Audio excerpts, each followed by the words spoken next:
पुनीत वोरा जी, देवदत्त शर्मा जी। भाई साहब 2 मिनट का समय, भाई देवदत्त शर्मा जी। आपके निर्देशन में सब चल रहा है भाई साहब। जय श्री राम। एक मेरे साथ बोलेंगे, भारत माता की, भारत माता की जय। इस सर्व समाज हिंदू सम्मेलन में अपने आए हुए संरक्षक अध्यक्ष जी, समिति जो आयोजन समिति है, स्वागत समिति है, मातृशक्ति बंधु बहनें, सबने बहुत अच्छा सहयोग और क्या बोलूं मैं, हिम्मत का परिचय दिया है। सारे सब लगातार बैठे हुए हैं, सब सुन रहे हैं। बच्चों ने बहुत अच्छी प्रस्तुति दी है। मेरे को भाई साहब ने विषय दिया पंच परिवर्तन। पंच परिवर्तन 2 मिनट या 5 मिनट का विषय नहीं है, ये बड़ा विषय है। जो हम ये कार्य कर रहे हैं, इस कार्य का एक इदम राष्ट्राय इदम न मम, ये सबने सुना है, इदम राष्ट्राय इदम न मम। ये काम जो हम कार्य कर रहे हैं, ये राष्ट्र के लिए कार्य कर रहे हैं, ये मेरे लिए नहीं है। राष्ट्र क्या है? अगर हम विष्णु पुराण में एक श्लोक है, उत्तरम यत् समुद्रस्य हिमाद्रेस्य च एव दक्षिणम वर्षम तत् भारतम नाम भारतीय यत्र संतति। इसका अर्थ लगभग सभी जानते हैं, सबको जानकारी है। तो समुद्र से उत्तर में और हिमालय से दक्षिण में जो भाग है उसको भारतवर्ष कहते हैं, और उसमें रहने वाले लोगों को भारतीय कहते हैं।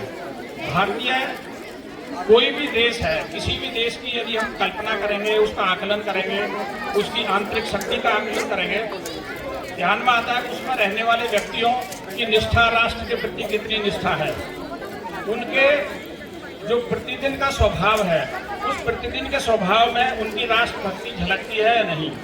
यदि ये सारी चीजें झलकती हैं तो राष्ट्र को विकसित होने से कोई नहीं रोक सकता, वो राष्ट्र विश्व में सम्मान पाता है। ये राष्ट्रभक्ति और देश के प्रति निष्ठा, ये है नागरिक कर्तव्य। अपना पहला जो पंच परिवर्तन में, जैसे भाई साहब ने बताया, पंच परिवर्तन का पहला परिवर्तन, ये पंच परिवर्तन नहीं, 5 आशीर्वाद हैं। मैं सूक्ष्म रूप में रखूंगा क्योंकि समय उतना नहीं है कि जो सारी बातों में विषय लंबी विस्तार से चर्चा हो सके। पहला है नागरिक कर्तव्य। नागरिक कर्तव्य में हमारा समाज और देश के प्रति क्या कर्तव्य है, ये हम सबको ध्यान में करना चाहिए। संविधान की प्रस्तावना में पहला वाक्य है, हम भारत के लोग। हम भारत के लोग का मतलब, हमने सबने भारत के संविधान को बनाया, हमने उसको स्वीकार किया, हमने उसको अंगीकार किया। संविधान में कर्तव्य और अधिकार दोनों शब्द लिखे हुए हैं, लेकिन जहां अधिकार की बात हम करेंगे तो वहां क्या होगा, महाभारत आ जाएगी। दुर्योधन को अधिकार चाहिए था, और कर्तव्य की बात करेंगे तो रामायण लिखी जाएगी। भगवान राम ने अपने कर्तव्य का पालन किया, भरत ने अपने कर्तव्य का पालन किया। तो कर्तव्य की जब हम बात करते हैं तो अपने समाज के प्रति, राष्ट्र के प्रति, परिवार के प्रति क्या कर्तव्य है, इन पर थोड़ी सी बातचीत अपने को रखनी थी, लेकिन समय उतना नहीं है।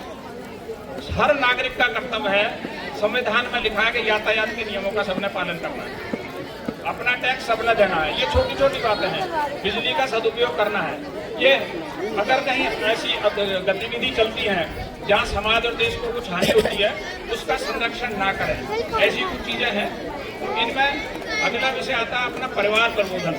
परिवार प्रबोधन एक ऐसा विषय है कि जो आज पूरा देश सब त्रस्त है उससे। परिवारों में बैठ के बातचीत नहीं होती। किसी भी राष्ट्र को मजबूत करने के लिए, उत्थान करने के लिए उसका परिवारों का प्रबोधन होना, परिवारों को संगठित होना बहुत आवश्यक है।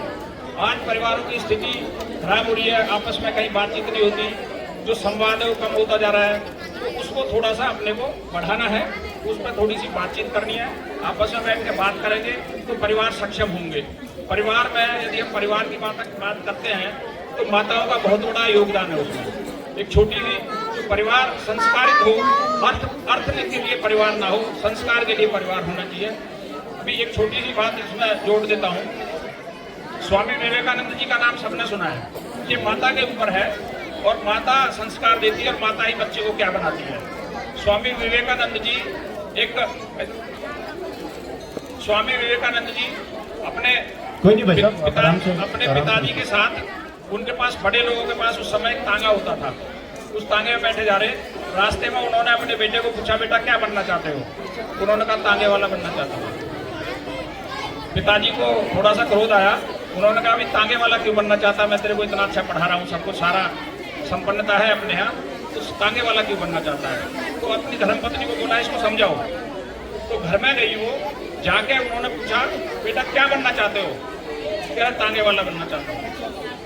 तो उन्होंने कहा तांगे वाला बन, मेरे को कोई दिक्कत नहीं है। तो घर में अर्जुन को उपदेश देते हुए भगवान श्री कृष्ण का पोस्टर लगा हुआ। उन्होंने कहा अगर तांगे वाला ही बनना तो ये वाला तांगे वाला बनना है। तो संस्कार कहाँ से आता है?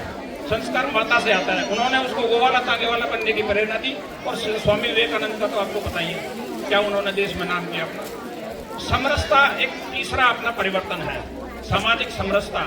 समाज में हम जातियों में कभी नहीं बटे थे। ये कुछ लोगों ने, कुछ विचारों ने ऐसे समाज को तोड़ने का प्रयास किया जिसमें जातियों में समाज बट गया। समाज को जोड़ने के लिए हमने सभी समाज को एक साथ जो लिखा है, विशाल सर्व समाज हिंदू सम्मेलन, इस सबको जोड़ने का प्रयास किया है। जातियों के भेद को भूल कर हमारे कुछ जो महर्षि हैं, कुछ ज्ञानी लोग हैं, उन्होंने बोला हिंदव सर्वे, हिंदव सोदरा सर्वे न हिंदू पतितो भवेद, मम दीक्षा हिंदू रक्षा, मम मंत्र समानता। हम हिंदू, सभी हिंदू सहोदर भाई हैं, हमारा कभी पतन नहीं होता। हमारी दीक्षा हिंदू की रक्षा करना है।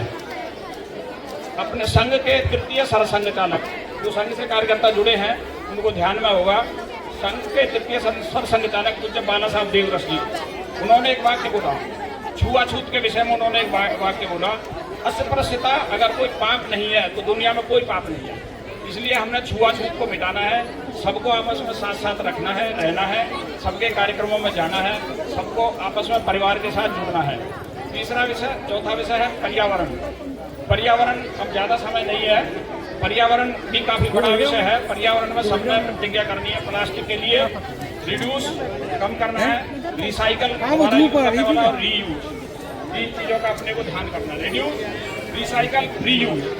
तो प्लास्टिक का ध्यान रखना है, कोई पेड़ लगाना है, जल संरक्षण का ध्यान करना है। ये इन सारी बातों को ध्यान में रखना है। अब इतना समय नहीं है कि विस्तार से इसमें बताया जाए, चर्चा की जाए। तो सभी आए, सभी का बहुत बहुत धन्यवाद है। भाई साहब रामगोपाल जी का मैं एक बता देता हूँ, अभी यहाँ उपस्थित है कहीं भाई साहब रामगोपाल जी, वो भोजन की व्यवस्था, भोजन की व्यवस्था उन्होंने अपनी जिम्मेदारी में लिया है और बहुत अच्छा उन्होंने ऐसा काम किया कि उन्होंने कहा भोजन का काम मेरी तरफ छोड़ दो, मैं 10 कार्यकर्ता जोड़ूंगा, 2 जोड़ूंगा, 1 भी ना जोड़ूंगा, ये मेरी जिम्मेदारी है। उन्होंने ये जो सारी भोजन की व्यवस्था, आप लोगों को भोजन मिलेगा और राम गोपाल जी के आशीर्वाद और कृपा से मिलने वाला है। ठीक है, हम सब ठीक है जी, बहुत बहुत धन्यवाद, साधुवाद, समय बहुत आभार भाई साहब, धन्यवाद। आपने ऐसा सहयोग किया, आपका भी धन्यवाद।